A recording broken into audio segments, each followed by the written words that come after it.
dever, de personalidade, de subjetividade, de todas e todos que lutamos pela transformação social, que lutamos por um mundo no qual não haja mais barreiras, não haja mais diferenças de classe, não haja mais o poder do capital dominando a maioria em favor da opressão de uma minoria.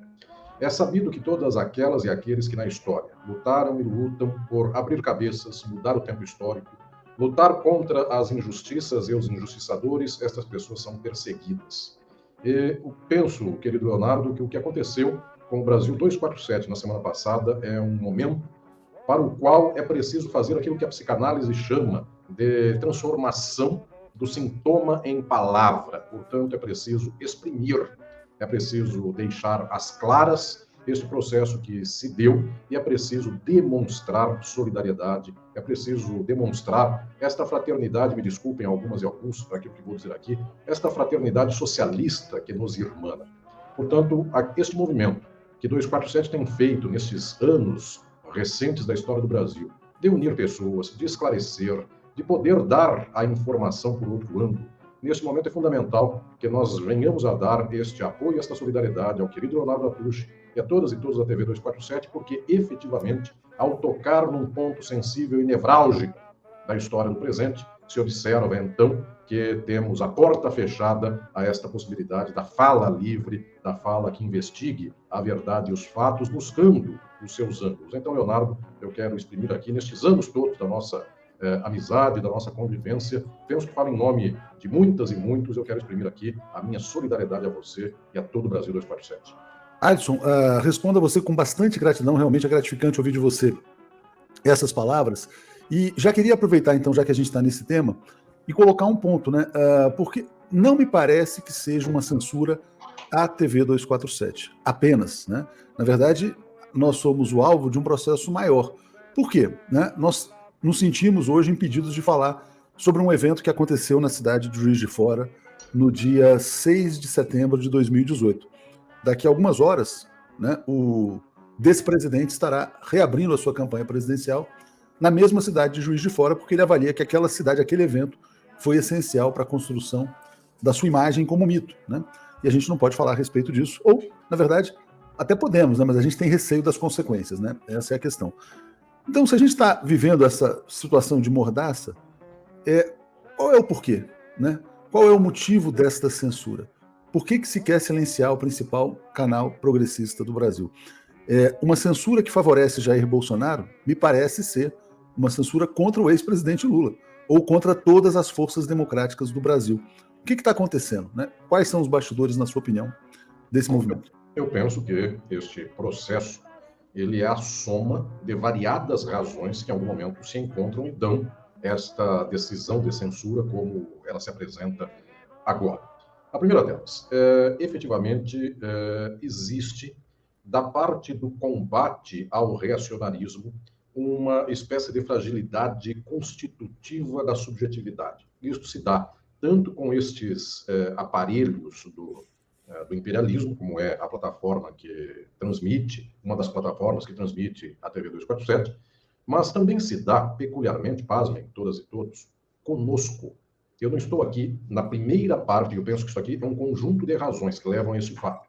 A primeira das razões é uma espécie de fraqueza comum a essa gente e comum a nós. Então, eu começo, em primeiro lugar, por fazer uma crítica a nós. E entendam, a todas e todos que me acompanham, que este a nós quase não é efetivamente a nós, estrito sensu.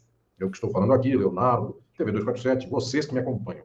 É um nós lato sensu. O que eu quero dizer é o seguinte: quando uma situação de força prevalecida, ou seja, quando uma situação de imposição sem razão se apresenta em qualquer ambiente social, aqueles que se encontram no polo da divergência em relação à força tendem a ter uma fraqueza na resposta ou no combate a essa força prevalecida ou impositiva. Isto serve para crianças na escola. Eu sei que quem está me acompanhando aqui um dia foi criança e foi à escola, embora alguém vai dizer, eu não fui à escola. Então, para a maioria, ao menos, um dia foi à escola, não importa até que ano. E há de lembrar do troglodita da sala, do menino prevalecido, cheio de força bruta, muitas vezes, inclusive, sem grandes articulações intelectuais. Pois bem, como é que se reage a esse menino? Porque eu estou falando aqui das posições da extrema-direita. Como como se reage a essas posições. Ou então, no caso da Itália e da Alemanha, como se reagia ao fascismo e ao nazismo. A solução média das pessoas é tomar uma certa equidistância deste que tem a força prevalecente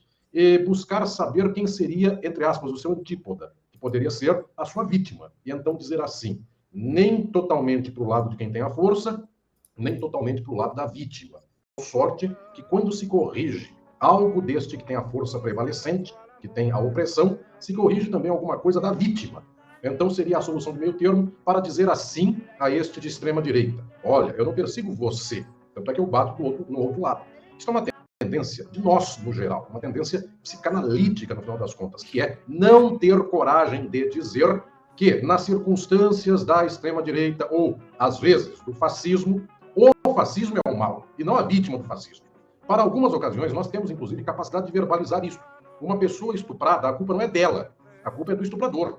Isto já é algo factível para a nossa cabeça nos dias de hoje. Não venhamos a dizer assim, a moça usou minissaia, ela deu causa ao estupro. Para nós hoje já seria alguma coisa repugnante a uma fala nesse sentido. Mas observemos nós que quando se vai fazer uma espécie de combate a fake news, a mentiras deslavadas que por aí se apresentam no campo da política, bate-se neste, mas se busca pegar também uma coisa do outro lado, dizendo, olha, eu sou imparcial. Esta tendência à imparcialidade é a tendência do liberalismo burguês, do capitalismo, de dizer, sigo o império das leis, finjo que não tenho lado e então bato nos dois lados. Isso é uma fraqueza. Eu estou dizendo isso porque estes canais do imperialismo tomam posição nesse sentido. Eu bato em quem cria fake news e fico dizendo que o outro lado também tem sua fake news. E não tem fake news. Tem investigação jornalística, não é igual a fake news. Só que estou dizendo que isso é uma tendência de todos nós, eventualmente, a passar o pano, dizendo assim, não estou perseguindo você, porque isso é uma fraqueza de quem é o juiz. Esse juiz não tem todo o poder para dizer, você está errado, você vai para a cadeia, ou então sua fala é fake news. Ele é fraco, então ele vai bater no outro lado. Esta é a primeira questão, Leonardo, que eu gostaria de lembrar aqui para todos. Existe uma fraqueza deste liberalismo de esquerda,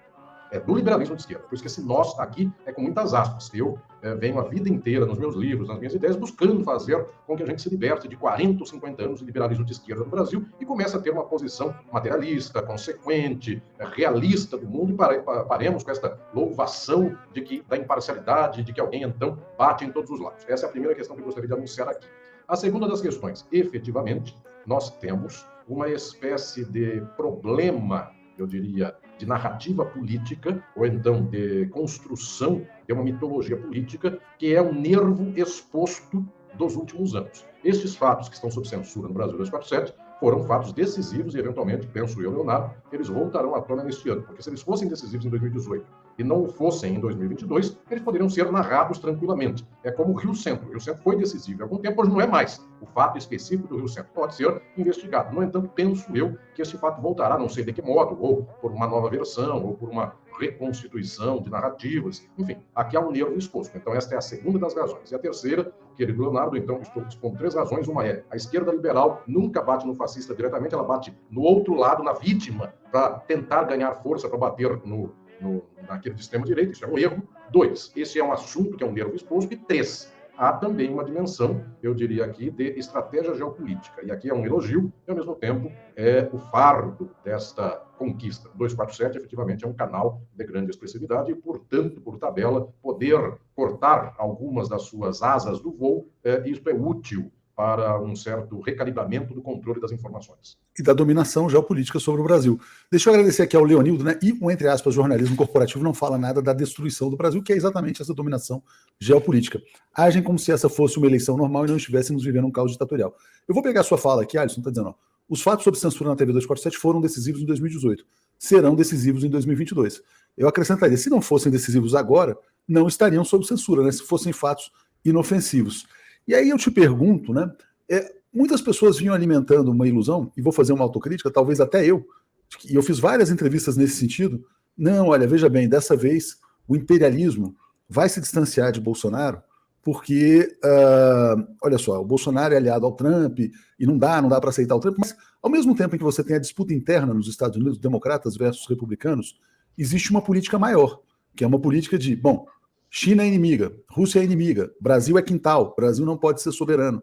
E muitas vezes a política externa é uma política bipartidária, né? Não é nem democrata nem republicana. Então, o interesse geopolítico se coloca à frente. Quero te perguntar, Alisson, É uma ilusão achar que o imperialismo possa, eventualmente, apoiar o ex-presidente Lula por uma circunstância momentânea?